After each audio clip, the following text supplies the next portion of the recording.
Breaking news, Dave Portnoy of Barstool Sports is done with Bitcoin and crypto. Wow, what a shocker, and only in 1 week. So in this video, I want to take a trip down memory lanes and go back a week and show how Dave got involved with Bitcoin and where it all went wrong, because I think there's an important lesson to learn here. So let's get started.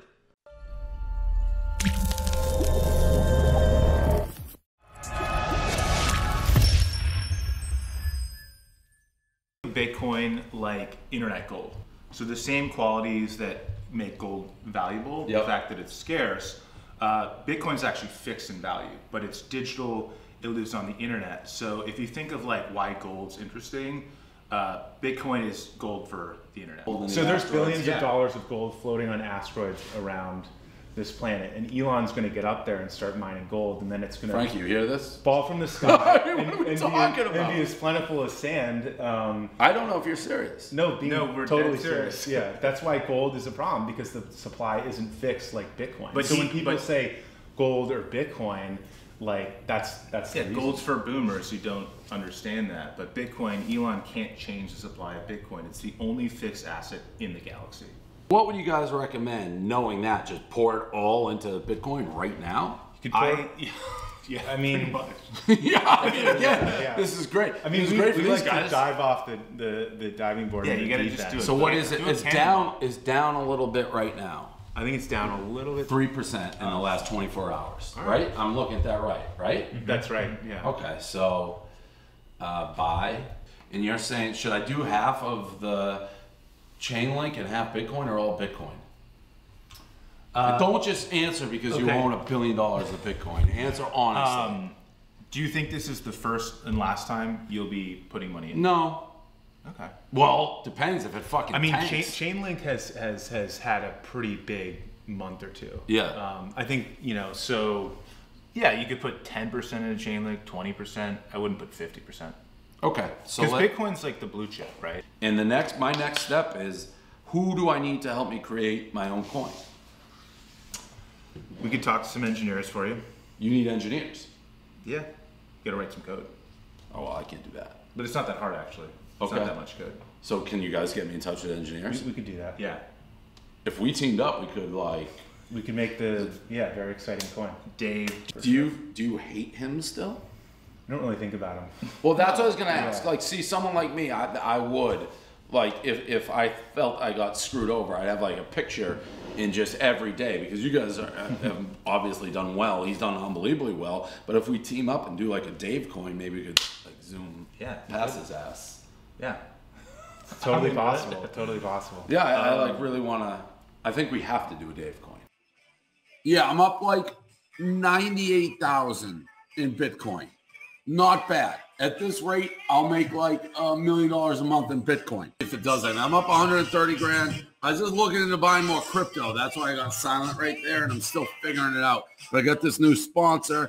I got a new crypto that I'm interested in. I'm not going to say what crypto I'm interested in till I've kryptonized it, because I don't want people to buy it before I do. Because listen, the thing I like about pump and dumps in crypto is it's encouraged. I don't do that in the stock market because those little SEC guys, like the little SEC mice that run around, it's like pump and dump and Dan David. I don't do the scumbag shit. In crypto, you can pump and dump all day long. So I'm not going to tell you what I'm doing until I do it. I don't know what it is. I've seen a bunch of people be like, buy OXT, buy OXT. So that's the next green hammer, OXT. I don't know what it is. I've seen a bunch of people be like, buy OXT, buy OXT. So I bought OXT. All right. So I'm in on OXT. That's a little cheap ass Bitcoin. Let's send it on Gemini. So go buy yourself some OXT. Go buy OXT. Get in on it and then get out on it. Let's pump and dump it with the DDTG, whatever it is. I'm getting killed right now at Bitcoin. I'm down now in Bitcoin. Listen. It took me months to figure out the stock market. I admit that. I went in, I lost money. That's what's happening in Bitcoin, but I'm not going to f around with it. If I'm going to lose money on Bitcoin, all the link marines who are turning out to be frauds, I may add. Where are these link marines? I haven't dumped anything. I tried to pump, everything's getting dumped. I don't need this. I know how the stock market works. I own the stock market. This Bitcoin, I don't trust this market at all. I may be out of it by the end of today and never come back. If Bitcoin people want to keep my money, you better get Bitcoin up today. I don't need this fake money that loses me real money. I want real money and fake money that makes me more real money.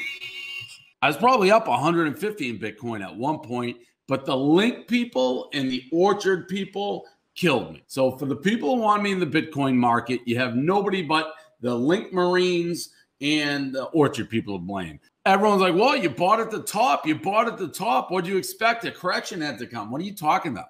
I've been buying Amazon and Shopify and Tesla at the top, and every single day we get a new top. New top after new top after new top until there's no more new tops left. And when there's no more new tops left, we create new tops. Because on this stock market, on the Green Hammer stock market, stocks only go up. It took me 2 months to realize that, or a month when I got involved in this game. And I've been studying the numbers and cracking the numbers and figuring out the codes and code breaking the stock market and taking Ron and Sana and breaking his back and making him humble for 3 months. Nobody knows the stock market more than I do. I'm an expert. If that didn't make you laugh, I don't know what will, because I found it hilarious. Not that he lost money, not that he got in over his head, but because he was just so cocky. He was so cocky, and he's still cocky about the stock market, but man, he got a rude awakening in crypto. He realized he was not able to control the crypto market, because as much money as he has and as much influence he has, there's people that know the game much better than he does. First of all, let's look at the very first clip. And I had to cut it down short, but the education he got from the Winklevosses was kind of hilarious. And I made mention of that before. It's just kind of like a couple bros, you know, talking about Bitcoin that they probably read for 5 minutes. It was kind of hilarious, but you could tell Dave was more interested in the higher growth altcoins like Chainlink, and also creating a token and just like what he was doing, like this, to make it skyrocket. And you could tell the Winklevoss is like, yeah, stop talking about this. I mean, in a way, you could almost blame the Winklevosses for maybe not educating him well enough. But you could see the next video clip where he just got really cocky, saying, you know what, I made 100 grand or 150 grand. I'm going to become a crypto millionaire by the end of the month, and this is just easy. And then he goes on and says, you know what, pump and dumps are not only legal, but they're encouraged, and we should basically do it. I can't do that with stocks because the SEC will come down on me, but with crypto, let's all do it, and it's acceptable. And people were roping him in on OXT because it was being pumped. You guys remember that, and he got roped in, and he probably bought a ton. And then you can see the last two clips where he starts getting depressed. He realized that things don't always go up forever. Not in crypto world, not in anything really, but he kind of expected, you know, he got a taste of that volatility, the taste of how things fly up in crypto land, and he thought he was a genius, and then he got dumped on, right? So he blamed the Link Marines for being fraud and how they dumped on him when he was trying to pump it. So he blamed them for that it didn't go his way. And then, of course, he blamed on OXT, which really, he didn't understand either one. He didn't understand them at all. Even his last video, he said that people were blaming him or calling him stupid because he knew he was buying things when it was sky high and was at top. And then his justification is, oh, well, in the stock market, everything continues to go up and up and up, and it never comes down. We always form tops, new tops, and if it stops, we cause a new top to happen. It almost seems like he probably should not have said that. That seems like he's manipulating the market. So, yeah, so that didn't make any sense, too. So, yeah, unfortunately, I mean, I got a good laugh. And again, the situation I know is not good. He claims in this tweet he lost 25,000. I say he lost a lot more. I say he lost a lot more because he probably did a lot more trading behind the scenes. Because, you know, I think 25,000 for him would not make him leave the market.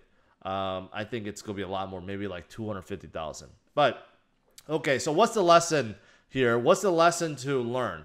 Well, first of all, never think that you can outsmart the market. Never think that you're above the market, that you have figured it out. No matter who you watch, all these pros or supposed experts, they're doing all these charts and lines and patterns, and they're telling you one thing and telling one thing, but really doing another. I mean, really, honestly, no one knows where Bitcoin will be tomorrow. No one will know what any of the altcoins will do tomorrow unless they're causing it behind the scene.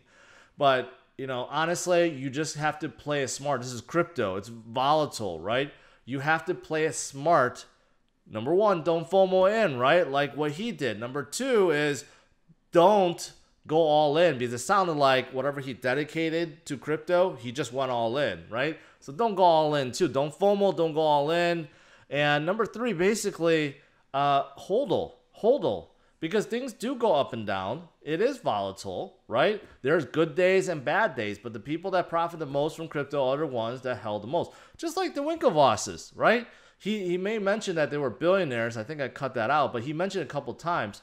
The reason why they're billionaires from Bitcoin is not because of day trading. They simply bought Bitcoin and held it, and they own 1% of the total supply out there.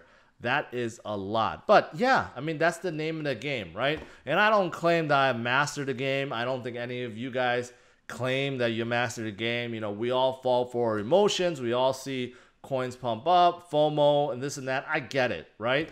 But, you know, Dave was just like so cocky right off the bat. He's just a cocky guy. I don't know if it's for show or that's just how he really is, but it's unfortunate because I know a lot of people were putting a lot of hope into Dave, thinking that he's kind of like the next Roger Ver, right? The next Bitcoin Jesus or savior of Bitcoin, because he was going to bring in a whole new crowd into Bitcoin and the crypto market. Unfortunately, the people he brought in probably got wrecked just like him, so it probably didn't work out for them, and that's unfortunate, and basically he seems like he's done. Maybe he's not. Maybe he's going to enter later on, but right now it seems like he got completely wrecked, and he's just done, and he's going to go back to stock market, which he thinks is going to go up forever. I can't wait to see if the market comes down again, because a lot of people are thinking it will. Can't wait to see what he says then. All right, guys, thanks for watching. Hopefully you enjoyed this. If you didn't, at least hopefully you got a good chuckle out of those clips. Hit the like and subscribe to the channel and stay tuned for my next video. Bye-bye.